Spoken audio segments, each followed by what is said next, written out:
So I'm sitting here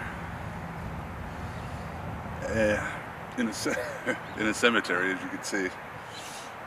This is my mother and father's grave. And this isn't about being morbid, but I've been saying to myself, which I've said in the previous videos, is this surgery that big of a deal? Is this cancer that big of a deal?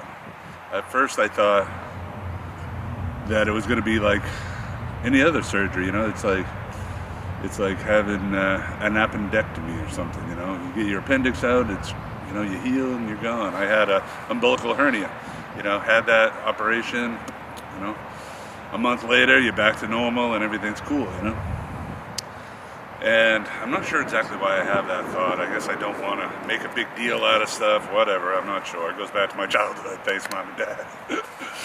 Not to blame them, but anyway.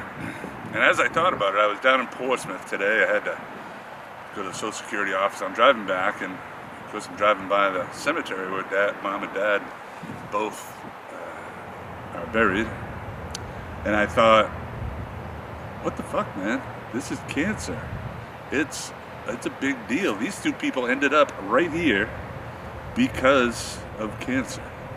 Because of a lot of things, that led to cancer, maybe, but my father died when I was 15 as a direct result from cancer. The cancer killed him. And my mom, she passed away. She had cancer as well, and she had her lung removed. So the cancer didn't necessarily kill her, but and she lived a while after she had the 7-something years or so after the surgery. But ultimately, it was the cancer, I believe, that led to her early demise. She couldn't breathe at the end. She lost, of course, she was a lifelong smoker, which I haven't been, thank God. Both my father and mother were lifelong smokers. And of course that contributes to it. But, needless to say, they both ended up here as a result of cancer, as a result of their lifestyle choices that brought on this cancer. And I suppose it's the same for me. I'm not sure exactly what caused this colon cancer.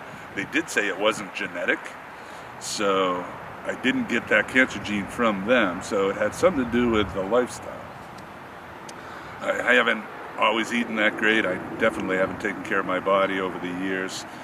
Been much better recently, obviously. I'm older, but as a kid, I beat the hell out of myself. So anyway, I guess I just wanted to acknowledge to myself that it's okay to think this is a big deal. And if you're going through it, it's okay to think it's a big deal. And maybe I'm the only one that was struggling with making this, seeing the gravity, the true gravity of this. I'm not sure. But if you're going through it, it's okay to think it's a big deal. It's okay to be positive. It's okay to be optimistic. It's okay to be confident and absolutely certain that whatever you're going through is going to turn out okay. That's okay. But don't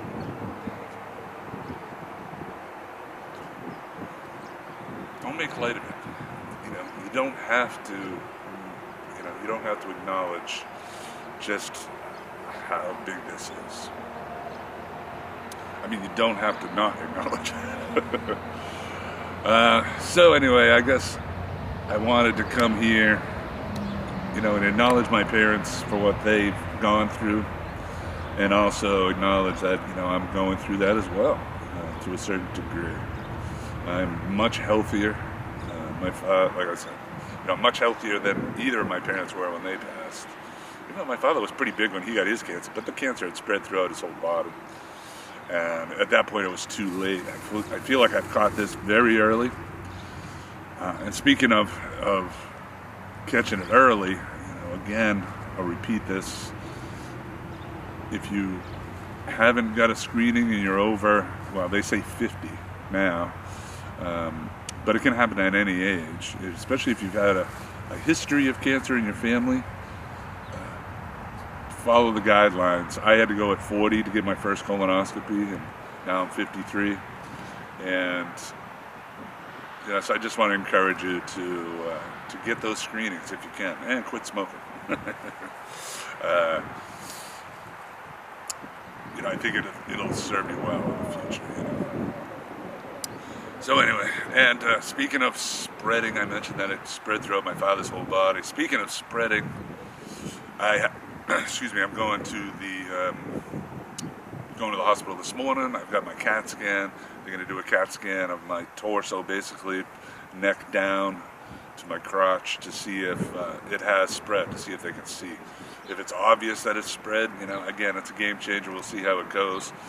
They'll also take the lymph nodes out when they do the surgery and check all those. They got to check 10 or 12, I guess.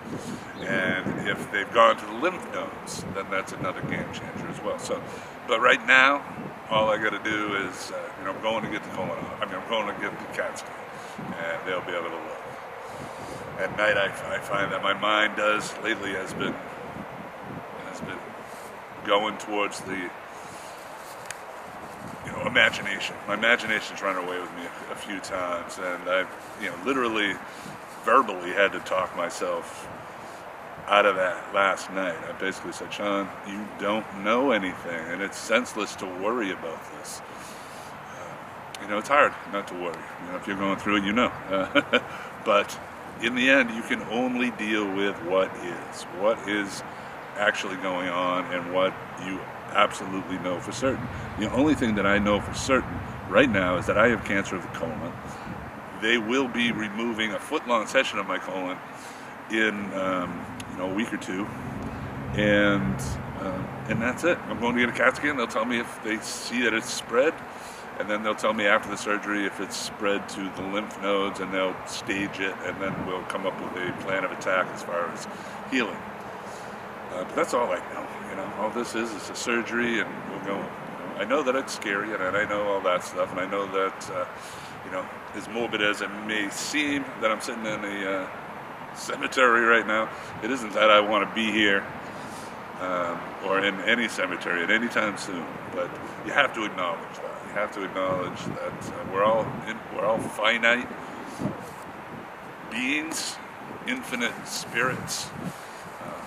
And whenever God chooses to take us, take me, we'll take it. We'll go from there, and then hopefully I know a little bit more then, if that's the case.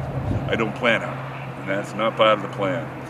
And God may be laughing at my plans, and that's okay. But my plan is to get as healthy as possible, to move forward, to grow from this, to become a more loving person, to be a more present person, a more understanding person, not only with everyone around me and all my loved ones, but with myself.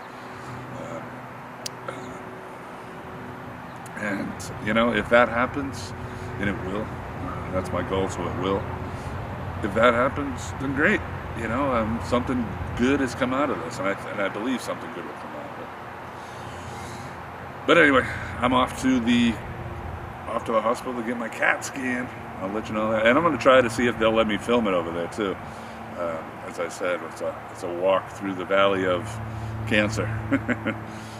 So we'll see how it goes. But thanks again for joining me. It's a beautiful day here, finally, in New Hampshire. The sun is shining. I'm still wearing a sweatshirt. The weather's warm. You feel a little coolness in the air, but it's coming. Summer, spring. Well, it is spring, but actual spring weather is coming. I'm looking forward to that. And that's something to look forward to as well. Anyway, that's it for now. Peace. We'll see you later.